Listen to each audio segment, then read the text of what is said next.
Mjambo ndugu mpenzi msikilizaji unayetusikiza kwenye chaneli yetu Kongo Yetu News TV. Kongo Yetu News TV ndio channel pekee na kuletea habari za ukweli tena za kuaminika. Letu ni kukuletea yale yanayojiri nchini Jamhuri ya Demokrasia ya Kongo, bara letu la Afrika, hata ulimwengu wote kwa ujumla.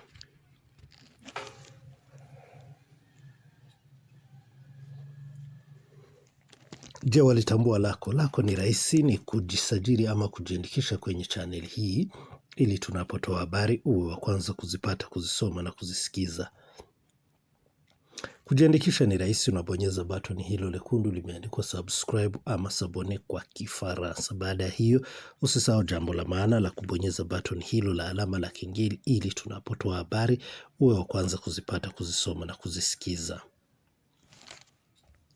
Na bila kuponda muda, acha tuingie kwenye taarifa zetu ambazo tumekuandalia.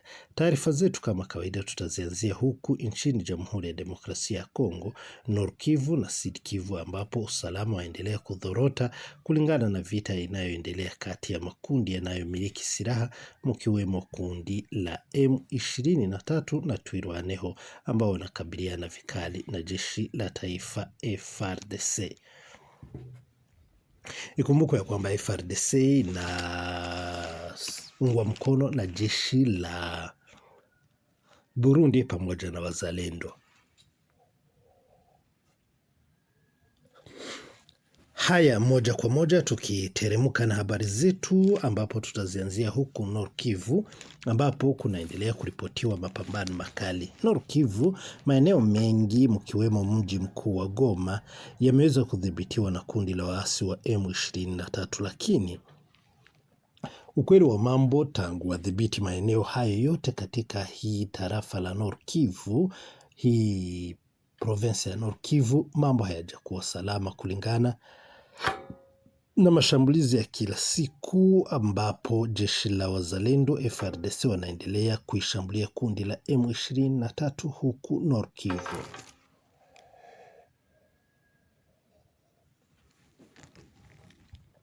Bila kuponda muda, acha tuingie kwenye uwanja wa mapambano moja kwa moja, ambapo tutakuelezea mengi yanayoendelea kuripotiwa huku kwenye uwanja wa mapambano. Mapambano yameripotiwa huku Nyanzare, ikumbukwe kwamba ni huko Masisi. Ni mapambano makali zaidi ambayo yameripotiwa dhidi ya jeshi la wazalendo la CMC ambalo limekabiliana vikali na jeshi hili la M23. Ni mapambano ambayo yamefanyika kwa masaa mengi na yamesababisha raia kukimbia makazi zao na pande zote zinazopigana kuwapoteza wanajeshi, kwa kuwa ni mapambano ambayo yameweza kuchukua muda mrefu. Maeneo kwingine ambapo kumeweza kuripotiwa mapambano katika tarafa hili ama katika provinsi hii ya Nord Kivu ni maeneo ya Walikali, ambapo maeneo yanayojulikana kama Gishimbere. Gishimbere huku kumeweza kuripotiwa mapambano makali zaidi, ambapo habari tunazo zinasema ya kwamba hakuna yule ambaye ameweza kumtimua mwingine katika maeneo yake. Ni mapambano yameripotiwa huko Walikali, ambapo jeshi la taifa FARDC limeweza kusambulia kundi hili la M23 linaopatikana maeneo haya ya Walikale. Lakini ikumbukwe Walikale mjini Santre yenyewe iko chini ya mikono ya jeshi la taifa. Wazalendo hao ndio wanaendelea kulinda usalama hapo mjini.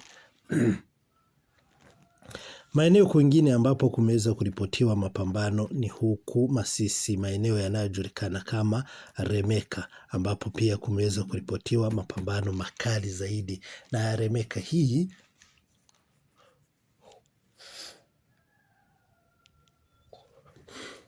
hii ni kama imeweza kushindikana kabisa.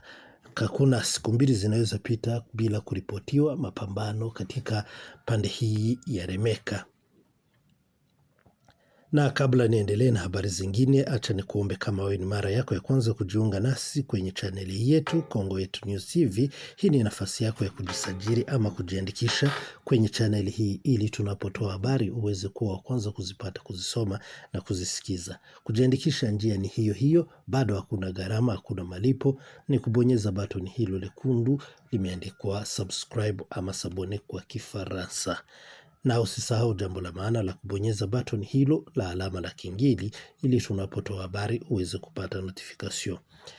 Baada ya vita vinavyochukua muda wa siku 12 kati ya nchi ya Israeli na Iraki, ambapo wameendelea kurusha makombora mmoja kwa mwingine wakilipizanya kisasi na kuharibu vifaa vingi mnimo nyumba, barabara, ndege na magari, pia na vifo vya raia wasiokuwa na hatia pande zote, ikiwa upande wa Israeli ama upande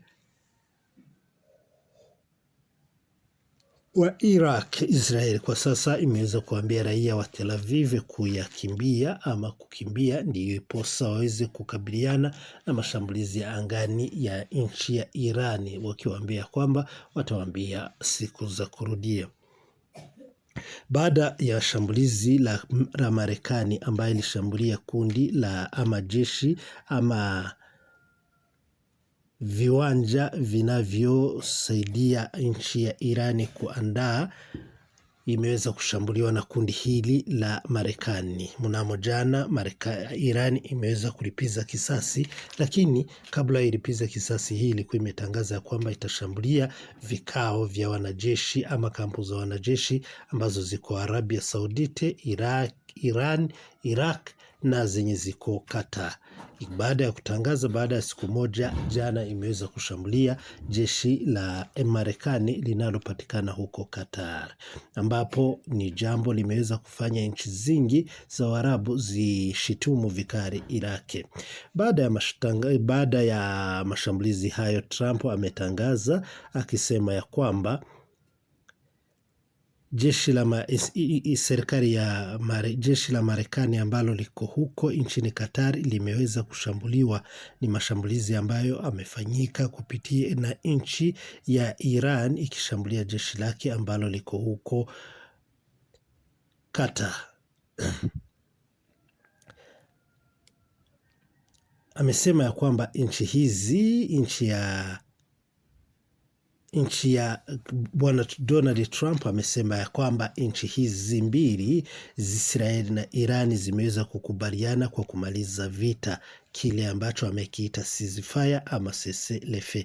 Hayo matangazo yametangazwa jana tarehe 23 mwezi wa 6 mwaka wa 2025 baada ya nchi ya Irani kushambulia Marekani. Marekani imeweza kutangaza kuwa nchi hizi mbili zimekubaliana kwa ceasefire, cessez-le-feu, ili waweze kutuliza mizozo.